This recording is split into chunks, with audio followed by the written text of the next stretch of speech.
Slav Kurdî hezdo.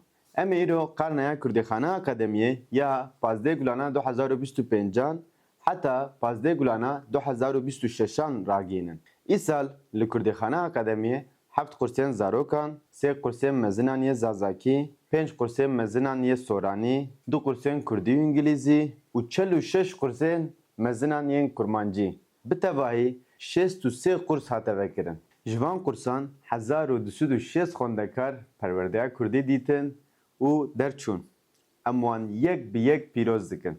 Îsal me 2300 pirtûkên Kurdî ji kursiyanan re belav kirin. 120 xwendekar wekî bursiyer ji kursên me perwerde dîtin. 6 xwendekarên beşa Kurdî dixwînin ku ji zanîngehên cuda cuda dest beşa Kurdî kirine. 4 ji wan xwendekarên lîsansa Kurdî, yek yê mastera Kurdî û yek jî yê doktoraya Kurdî dixwînin. Her me wekî burs me piştgirîya aborî dawan ji vir silavên germ em ji wan re dişînin. Me 7 rêzeweşanên Kurdîxaneyê pêkanî ku bi 10,000 hatine temaşekirin. 8 rêze çalakîyên Kurdîxaneyê wekî şeva yelda, sersala Kurdî, sêva mêxreş, cejna zimanê Kurdî û her wekî din me pêkanî.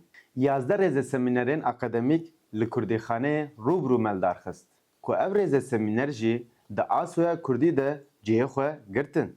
6 mamosteyên Kurdî me îstîhdam kir ku wekî sazî ji bo me ev xal cihê serfiraziyê ye. 8 nûner û şêwirmendên kurdîzan me îstîhdam kirin. Herî dawî jî ez ê mizgîniya hin xebatê me bidim. Di demek nêz de di bin banê weşanên Kurdîxaneyê de pirtûkên me yên perwerdeyê çap bibe. Her wiha dîsa di demek nêz de projeya me ya girîng û giranbuha saziyek tenê ji bo zarokan kar bike, bi navê Kurdîxane Zarok dê dest bi xebata bike. Di demek pir nêz e kovara me ya Xwendekar dest bi weşanê dike.